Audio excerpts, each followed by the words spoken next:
OPEC nations. We are trying to get Mexico, as the expression goes, over the barrel. And Mexico is committing to do 100,000 fewer barrels. The President and I spoke last night. We have a great relationship, great friendship. They're helping us very much at the border. They have 27,000 soldiers, Mexican soldiers, on our border right now, stopping people from coming into our country. As our wall goes up, we're up to about 168 miles of wall. And in speaking with the President, they have a limit. The OPEC nations have agreed to a different limit, reduction of about 23%. So what I thought I would do, and I don't know that it's going to be accepted, we'll find out. The United States will help Mexico along, and they'll reimburse us sometime at a later date when they're prepared to do so. And we had a great conversation, but we'll find out how that all works out. As you know, they're trying to get rid of the glut of oil. There's a tremendous glut of oil, and we don't want anything to hurt our incredible industry. We're actually the largest producer in the world now. So we don't want anything to hurt those jobs, those great jobs in Texas and North Dakota and Oklahoma and everywhere. We have a tremendous energy, New Mexico, tremendous energy business, and we want to keep those jobs. So we're working on it. I think eventually it's going to work out. May work out quicker than what most people thought possible, and maybe it won't, but it'll work out eventually. Our experts are monitoring the data from every part of our country having to do with the topic that we're here to discuss. In the midst of grief and pain, we're seeing clear signs that our aggressive strategy is saving countless lives. Tremendous progress is being made, although when you look at some of the numbers, I just spoke with Governor Cuomo, we had a good talk. When you look at those numbers, the numbers of death, people that have died, it's so horrible. Now, on the other side, you have the numbers of beds being used, we were just saying, are substantially reduced. That's usually the sign that it's heading in the downward curve. So New York, we know where that is. But in the midst of all this grief and this pain, we're seeing these signs, and we're seeing them very strongly. And a lot of that has to do with the aggressive strategy in saving so many lives. We're saving so many lives compared to what it could have been. So nobody knows what the number is, but we had a number of 100,000 lives. As many as that is, it's impossible to even think of it. And that was the low end, with a tremendous amount of work and a tremendous amount of, you can call it many different things. Our people had to be extremely strong and brave to be able to put up with what they've put up with. But the minimum, if you did this, social distancing, and every other aspect, and I think I can say 90%, maybe even more than that, we're able to do it. The minimum number was 100,000 lives, and I think we'll be substantially under that number. Hard to believe that if you had 60,000, you can never be happy, but that's a lot fewer than we were originally told and thinking. So they said between 100 and 220,000 lives on the minimum side, and then up to 2.2 million lives if we didn't do anything. But it showed a just tremendous resolve by the people of this country. So we'll see what it ends up being, but it looks like we're headed to a number substantially below the 100,000. That would be the low mark. And I hope that bears out. The situation in Detroit and New Orleans appears to be stabilizing. Detroit is really started to go up, and now it is stabilizing. And New Orleans is a great place. I have so many friends there. They can't believe what's happening, but it's really stabilized. I spoke with the governor of Louisiana, and as you know, we're building them additional beds right now, the Army Corps of Engineers and FEMA. And that is going to be done, and I hope they're not going to be very well used, because I think they've really I don't think they're going to need them, or certainly not very many of them. We built them a big hospital of 1,000 beds, and now we're in the midst of doing another 1,000. I don't think they're going to be using very many of them, and that's a good thing. There was a time 2 weeks ago when we said that's not going to be nearly enough. We're going to have to build more, but we wanted to wait to see, and I'm glad we waited. It just looks like they're doing really well. Louisiana and the state of Michigan is doing really much better than we thought. In Washington State, we've made enough progress that the governor is now able to return an Army field hospital, so we're going to take that hospital. We don't think we need any more hospitals. We've built thousands of beds all over the country, and we think we're probably not going to need that hospital anyway. If we do, we're ready to move it to a different location. In New York, we're seeing hospital admissions declining very substantially, as I said, and nationwide the number of new cases per day is flattening substantially, suggesting that we're near the peak and our comprehensive strategy is working. Over time, our guidelines to slow the spread are decreasing the rate of new cases very substantially and will result in fewer hospital admissions, and we're seeing that. It's incredible. I think with no exceptions, it's looking like it's lower. And again, that's because of the people doing what they had to do, great people, and working with elected representatives and the doctors, the nurses, and everybody. I mean, just everybody. So everybody is so has been so amazing. I was told this morning again, please mention all of those people working in the grocery stores, and it's true. The checkouts and the clerks and the people that are really, and a number of those people have become infected. So we want to thank them and a shout out to them. With the tireless devotion of American doctors and nurses and all of the medical people, we've kept our fatality rate very, very low compared to other countries. My administration's closely monitoring the data on the virus's impact on our cherished African-American communities because they've been hit hard. And the Surgeon General will be sharing more of that information right after we're finished here. He'll be coming up and saying exactly what's happening because it's really, it's very troublesome, I will tell you that. I'd also like to provide clarity on the important point for many Americans on elective surgeries. Well, we've asked hospitals to cancel surgeries and procedures that do not take place at this time, just not to do them now. The choice to delay any treatment still remains between the patient and their doctor. We're not advising Americans to postpone medical treatment that their doctor believes should occur now. So it's different kinds of surgery, obviously. But we're really getting to the point where you can start to think about doing that surgery, if necessary, pretty soon, I think, pretty soon.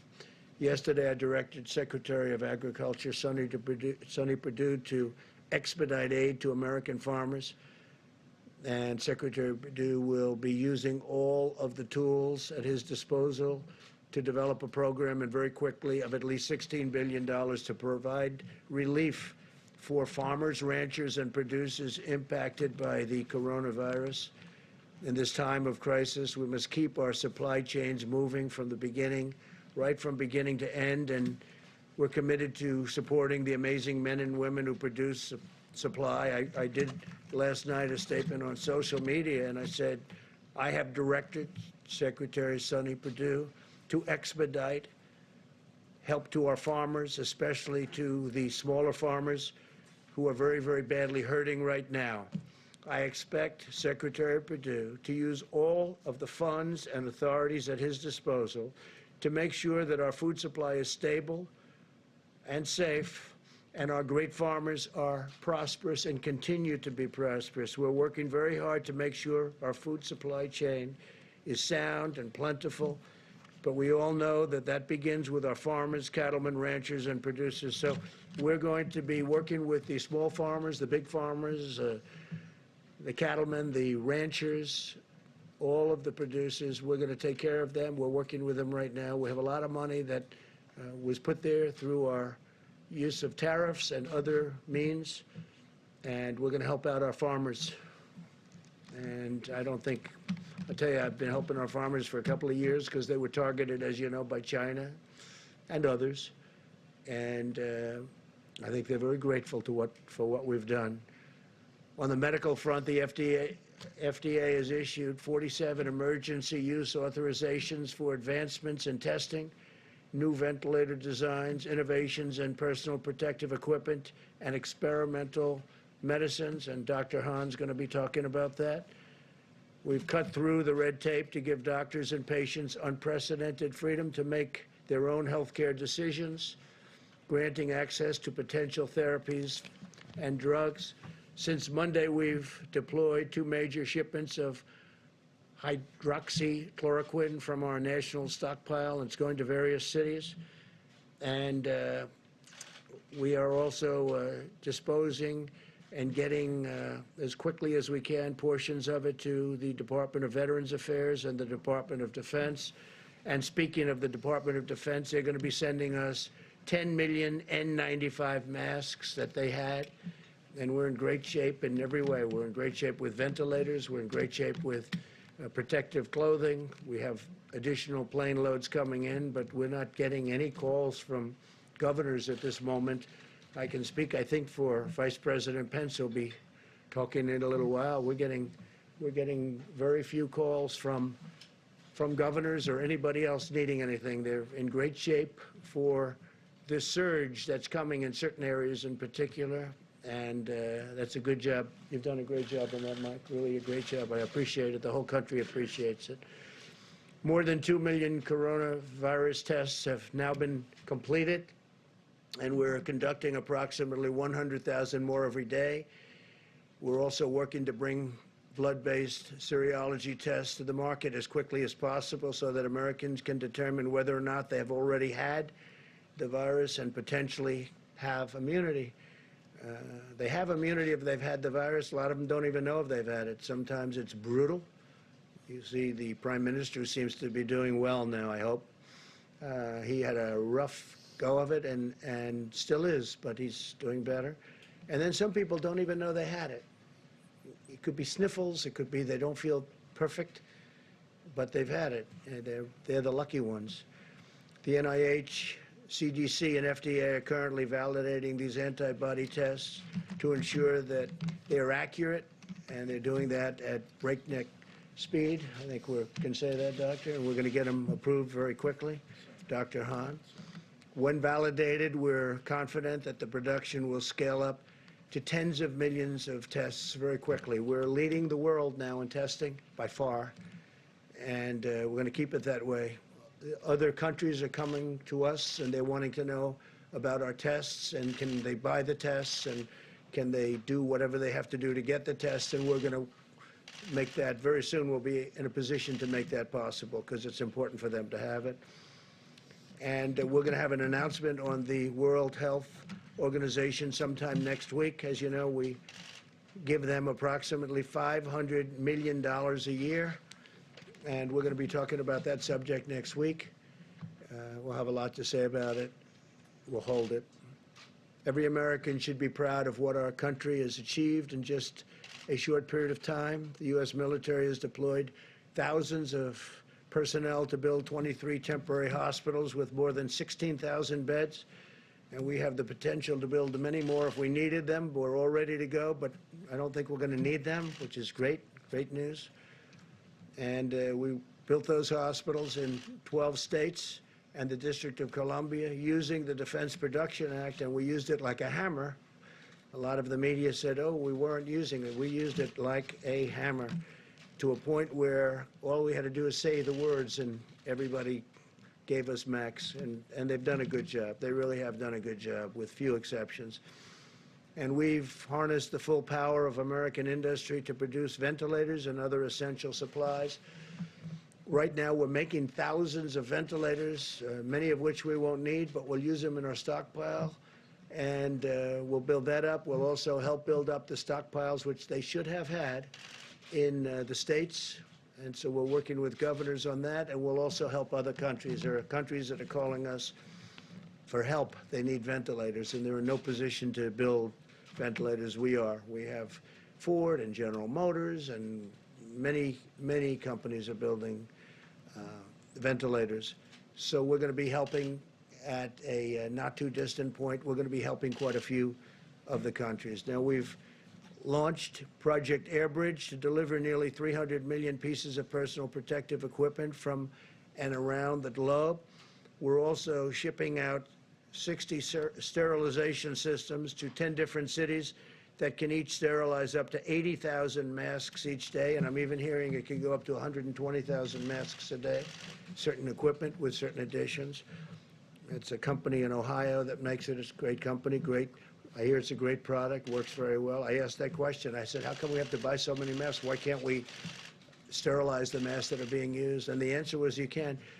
In this case, they say up to 20 times. So we can take a mask, certain types of masks, the N95s in particular, and we can sterilize them, make them very clean up to 20 times. That's a great thing. In addition, we passed the largest emergency economic relief package in American history to save the U.S. economy and protect the American worker. As you know, this past week, which was 4 active days on the stock market, Good Friday today is not included. The markets are closed. In 4 days, we had the biggest market increase, stock market increase that we've had in 50 years. That tells you that there's a pent-up demand. That tells you they want to get back. There's something good going to happen. I really believe that. There's something very good going to happen. We have to get back. So think of it, in this horrible period, this horrible, dark period where this monster came and worked its horrible, horrible spell over the world. 184 countries as of this morning. 184 countries.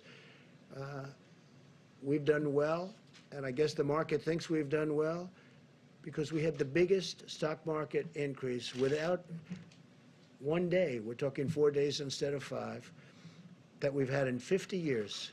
50 years. Think of that. More than 50 years, actually. In short, the American people have launched the greatest mobilization of our society since World War II, deploying every scientific, governmental, medical, and military resource to defeat the virus. So I want to just start then with, we're going to answer questions later. We'll have time. I think we have a lot of time today. A lot of people are off, as they should be, Good Friday. So I'll stick around. We'll answer questions later. I want to start with Deborah Birx, please, Dr. Birx, and you can go over some of the numbers we just looked at, and that'd be great. Thank you very much, Deborah. Thank you, Mr. President, and thank you for outlining how well we are doing in a series of metro areas. What also has been encouraging for those of you who are watching epidemic curves every day, and I'm sure you are, and watching them in log phase, because that's how epidemiologists like to look at their curves, you can see for the first time that in the United States we're starting to level on the logarithmic phase like Italy did about a week ago. And so this gives us great heart that not only in specific places, but we're starting to see that change. Obviously, a lot of that is driven by the improvement in New York City. Remember, for a long time, they were over 50% of our cases and 50% of our new cases. That has dramatically changed because of the impact of what the citizens of New York and New Jersey and across Connecticut and now Rhode Island are doing to really change the course of this pandemic and really change the trajectory of new cases. We're seeing that what many states and metro areas were experienced as twofold and fourfold increases that went to twofold, that now those are going to 8 days between the doubling rate. Watching this every day gives us hope across these metro areas, from New York and New Jersey and all through Denver and, of course, through New Orleans. We still see cases occurring in the Boston area and in Chicago, but their rate of increase seems to be stabilizing. And we really want to call out the work of the mayors of Baltimore and the district and Philadelphia, who have really brought all of their health experts together, and working with their communities are starting to really change the curves in those areas. What we're seeing is we're united in social distancing. and that's been very encouraging to all of us, and it should be encouraging to the healthcare providers that are on the front line, many of which are serving our Americans with such dignity and respect and ensuring that everybody gets optimal care. And as the President noted, our mortality in the United States is significantly less than many of the other countries when you correct them for our population. And that is really solely the work of our frontline healthcare providers. And so working with, you can really, hopefully you get the theme today that we are incredibly proud of our public health leaders at the city level, at the state level, at the federal level, who are working together to really change the course of this pandemic, working with their citizens and their communities to make these changes, and the American public who have really taken all of this to heart and stayed home. I know last week we really asked a lot of people in the Washington and Baltimore area to consolidate, not go out frequently to grocery stores or pharmacies. You can really see that that's having a huge impact. So it's really about the encouraging signs that we see, but as encouraging as they are, we have not reached the peak. And so every day we need to continue to do what we did yesterday and the week before and the week before that, because that's what in the end is going to take us up across the peak and down the other side. We continue to really applaud the work of California and Washington State and Oregon. We're learning from all three of those states, from their public health officials, about how they were able to keep the virus from ever becoming logarithmic. And I think that's an important lesson for all of us on how they did that, what the timing was in case we ever have to face this issue in the future. Thank you, Mr. President. Thank you very much, Deborah. Tony, down here, please. Thank you very much, Mr. President. So again, just keeping on the theme that Dr. Birx had mentioned, this is the end of the week, that famous week that we spoke about last weekend, in which what actually was predicted to happen happened. We're starting to see the leveling off and the coming down that Dr. Birx had mentioned. But it's important to remember that this is not the time to feel that since we have made such important advance in the sense of success of the mitigation, that we need to be pulling back at all. I was actually heartened by the fact that we've been talking about the New York, New Jersey, New Orleans, and other areas where they have really big spikes. But there's other parts of the country, in the middle parts of the country, where they're concerned to make sure they don't get those spikes.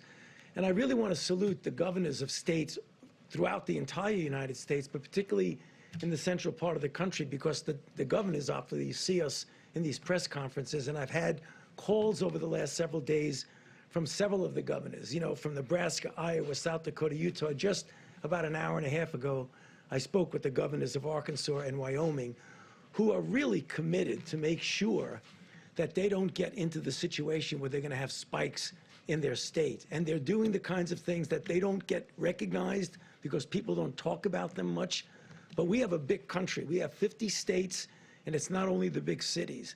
So if we're going to pull out of this, we're going to pull out of it in the big cities, and we're going to pull out of it in those areas that aren't as densely populated.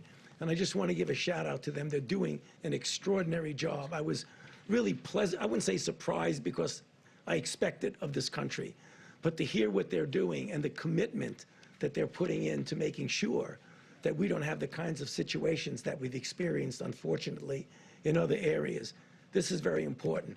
I just want to close by one other thing, something I mentioned yesterday and the day before, that there are a lot of candidate interventions that are going into clinical trials. For those of you who are interested in it, I recommend you go to clinicaltrials.gov, and you'll see the design of a clinical trial, and you see that many of them are the randomized controlled trials that are the really gold standard of how you find out whether something really is safe and effective. And as the weeks and months, and it'll probably be months, sometime in the summer, we'll start to see which are working, which are not, and to focus on those that are we developing and will working. I'll be happy to answer questions later. Thank you.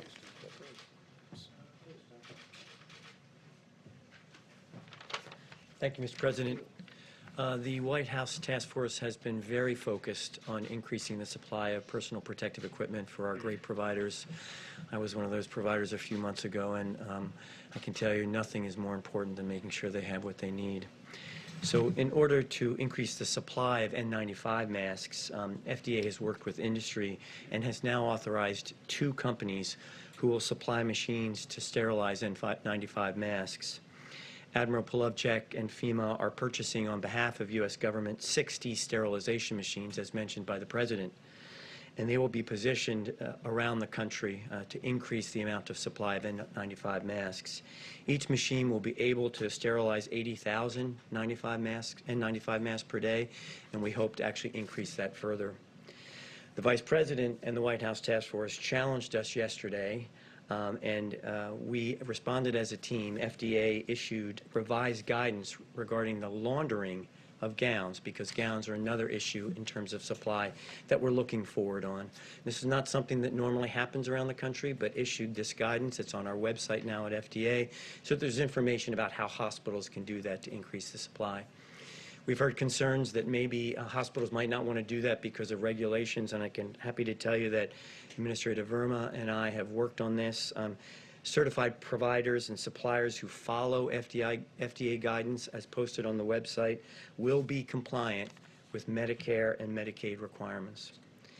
And then finally, last week, FDA provided guidance to manufacturers on manufacturing specifications for cloth gowns. This is another attempt to increase the number of gowns. Typically, it's plastic or other types of materials. And this guidance, if followed, can be used by manufacturers to actually make these gowns, and no further regulatory red tape will be necessary. They can go into circulation. Thank you. Thank you. Thank you, Mr. President. Good afternoon, everyone. I started off the week talking about the challenges that lie ahead, and I want to finish the week just by reiterating what you've heard. Mitigation works. It definitively and quantitatively is working, and I want to say thank you to America for your efforts to help flatten the curve and to save lives. But at the President's direction, yesterday I met with 2,000 Hispanic leaders from their communities, and today the Vice President led a phone call that I was on with hundreds of African American leaders, including the Reverend Jesse Jackson, including Derek Johnson of the NAACP, including the National Medical Association and the Black Nurses Association, to talk about some of the alarming trends we're observing regarding the impact of COVID-19 on communities of color. And you've heard the stats in New York City. Hispanics represent the majority of deaths. In Milwaukee County, blacks are 25% of the population, but almost 50% of the cases and 75% of the deaths. So what's going on? Well, it's alarming, but it's not surprising that people of color have a greater burden of chronic health conditions. African Americans and Native Americans develop high blood pressure at much younger ages. It's less likely to be under control and does greater harm to their organs. Puerto Ricans have higher rates of asthma, and black boys are 3 times as likely to die of asthma as their white counterparts. As a matter of fact, I've been carrying around an inhaler in my pocket for 40 years out of fear of having a fatal asthma attack. And I hope that showing you this inhaler shows little kids with asthma all across the country that they can grow up to be Surgeon General one day. But I more immediately share it so that everyone knows it doesn't matter if you look fit, if you look young, you are still at risk for getting and spreading and dying from coronavirus. The chronic burden of medical ills is likely to make people of color, especially, less resilient to the ravages of COVID-19, and is possibly, in fact likely, that the burden of social ills is also contributing. Social distancing and teleworking, we know, are critical, and you've heard Dr. Birx and Dr. Fauci talk about how they prevent the spread of coronavirus, yet only 1 in 5 African Americans and 1 in 6 Hispanics has a job that lets them work from home. People of color are more likely to live in densely packed areas and in multi-generational housing situations, which create higher risk for spread of a highly contagious disease like COVID-19. We tell people to wash their hands, but a study showed 30% of the homes on Navajo Nation don't have running water. So how are they going to do that? In summary, people of color experience both more likely exposure to COVID-19 and increased complications from it. But let me be crystal clear. We do not think people of color are biologically or genetically predisposed to get COVID-19. There is nothing inherently wrong with you. But they are socially predisposed to coronavirus exposure and to have a higher incidence of the very diseases that put you at risk for severe complications of coronavirus. But as the Vice President shared on the call this morning, This history, and I want you to hear me say this, it does not have to be our nation's future. We're taking steps now in the midst of the COVID-19 pandemic to reach, protect, and strengthen all communities impacted by this disease, and especially our communities of color.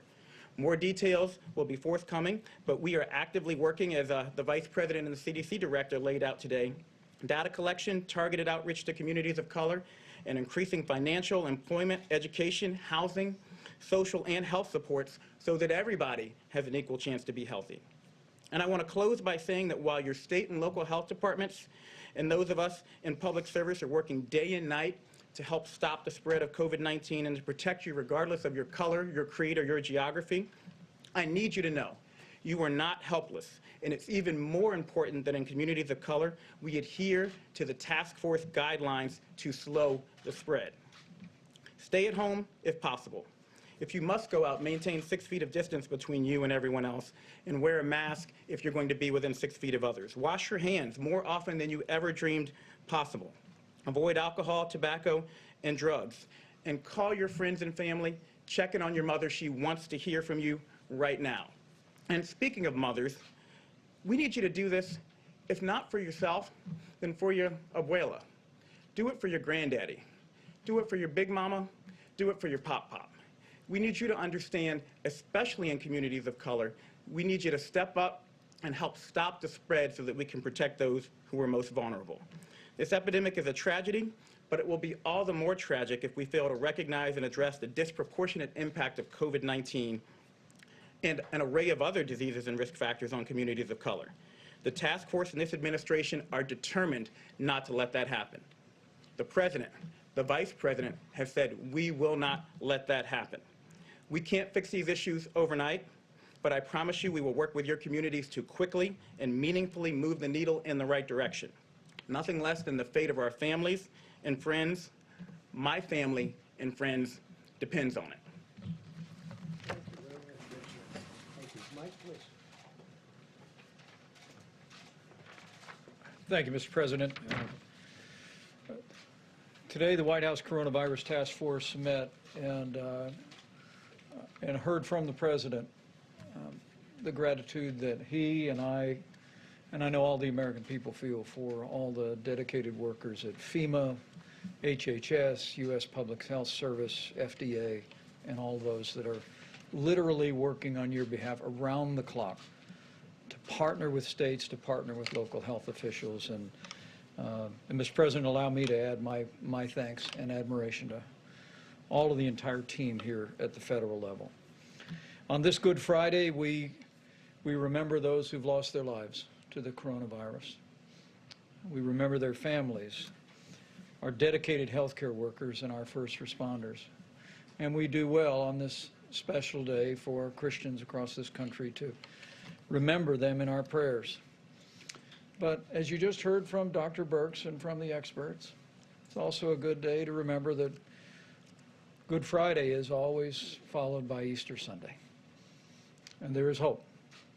There is hope in this moment that thanks to what the American people are doing every day, adhering to the President's coronavirus guidelines for America, thanks to the fact that Americans are listening to state and local leaders and putting the health of their family members and neighbors first, we're getting there, America.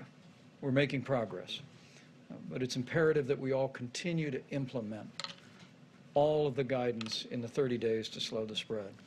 As the Surgeon General just attested, at the President's direction, we engaged more than 400 leaders in the African American community today. And allow me to express my appreciation for their leadership and their efforts in communicating to African Americans and other minority populations some of the unique challenges that those communities face in the midst of this epidemic. And the CDC, as the Surgeon General said, is working on not only studying the issue, but very rapidly issuing new guidance, and we'll be communicating that new guidance to all of those great leaders. On the subject of testing and supplies, the President gave a great amount of detail. More than 2.1 million tests have been performed, and we continue to work very, very closely with FDA and suppliers around the country to expand the ability of testing. And you just heard Dr. Hahn reflect on the fact that very soon we will have an antibody test that Americans will be able to take to determine whether they ever had the coronavirus. I spoke today to the governor of Colorado, Jared Polis.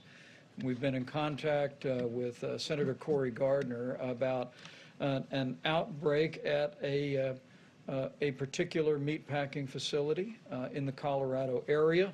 And at this time, our team is working with the governor and working with the senator to ensure that we flow testing resources.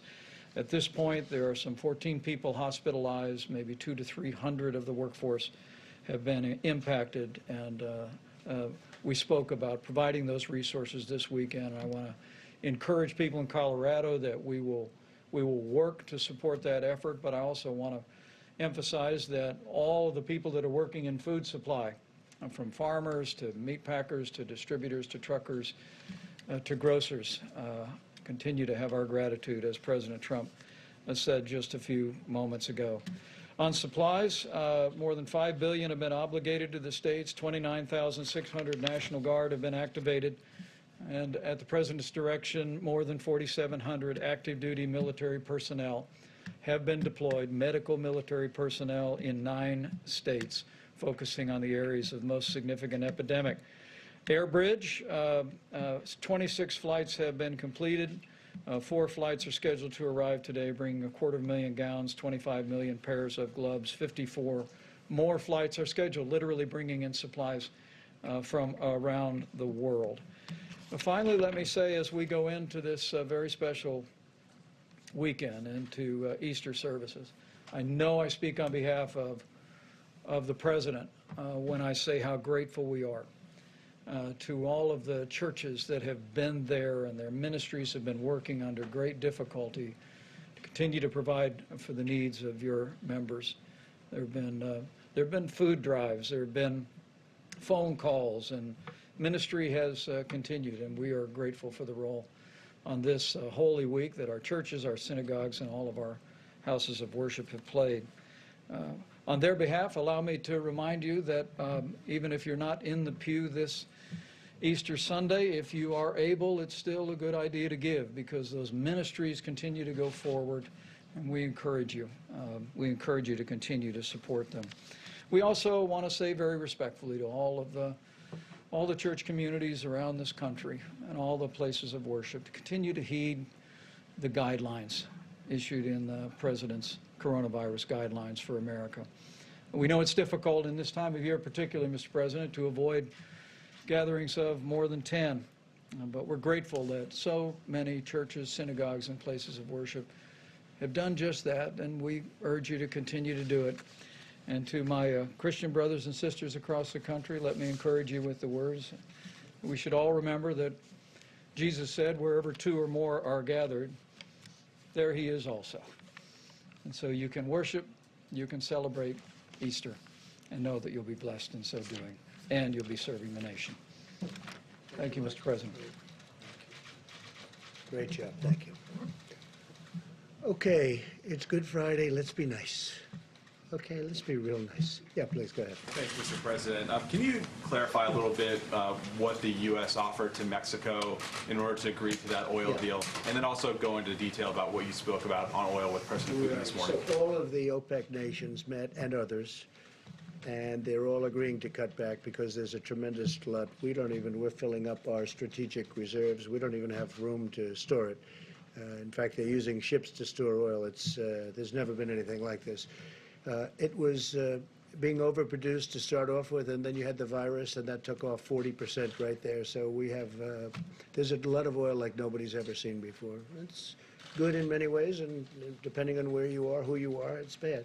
We have a tremendous energy business with hundreds of thousands of jobs. We're doing great. Number 1 in the world.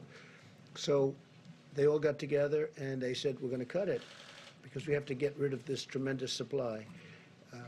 Now, the good news is, gasoline prices, I'm seeing 90 cents, 85 cents in different parts of the country a gallon. Nobody's ever seen that. I guess you have to go back to the 1950s where they had the big, large dollar bills. Remember? You don't remember. You're too young. But the fact that you have to go back a long ways to see it. So there's some good. The airlines are trying to come back. Having low fuel costs is good for them, and other reasons. Steel manufacturing, but a lot of the steel goes to building what we do for the oil and engineering firms. So, you know, that's a double-edged sword. But we want to keep our energy. We want to remain independent. We will remain independent, I think, regardless. But we want to get rid of this tremendous overflow. There's no place to even store it. So the OPEC nations met. They've been meeting, and you know, I've hated OPEC over the years, absolutely hated them. But obviously, it broke down, and we potentially have years' worth of supply, a long time before it ever can catch up, even if they do reduce it. And they agreed, but Mexico didn't agree. It was one of the few countries that didn't agree. This is OPEC plus. These are OPEC plus countries outside. You understand? And Mexico didn't agree. And I understand the president very well. He has a level when he came in, and he wanted to keep it at that level. Oil is important for Mexico. The problem is, and I explained it very strongly, you know, you're going to be selling it for $5 or $10 a barrel, so in the end, it's bad. But he did have some political difficulty with it, frankly, and I understand that too. And it's a small amount for us. It's a large amount for Mexico, but it's a very small amount for the United States, being the biggest producer. So I agreed to pick up some of the slack. So he was going to reduce it by 100,000 barrels, reduce his output by 100,000 barrels. And I was going to pick up the slack, and they would make it up to us at a later date. They would make up what we're doing at a later date. It could be in a different form. And I don't know whether or not that's going to be, for Mexico it was acceptable. I don't know whether or not that's going to be acceptable to the other oil-producing nations. We'll find out. But it's something that would certainly be acceptable to me, to get it over the back. So Mexico is going to reduce by 100,000 barrels, and that would mean that they're 250 to 300 barrels short. We'd make up the difference. They would reimburse us at a later date.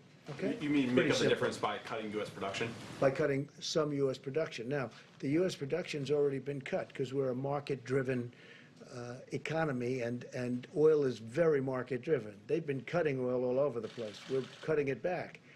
And what does it mean, really? It means we have it in the ground, we can use it. Now, we have a lot of ground with a lot of oil in it. I think we're number one in that, too. We're probably number one, especially with ANWR. As you know, I got ANWR approved in Alaska. That's one of the biggest finds anywhere in the world. So when you add it all up, I think we're probably number one, even in what we have under. We're very lucky. We grew up in a land that was rich in a lot of ways, but it's also rich because it has a lot of oil underneath, oil and gas. And as you know, natural gas, LNG, is all over the country now at a very low price. And our carbon, our atmosphere, the level of environmental cleanliness is at its all-time best right now, all-time best, because we are using a lot of natural gas.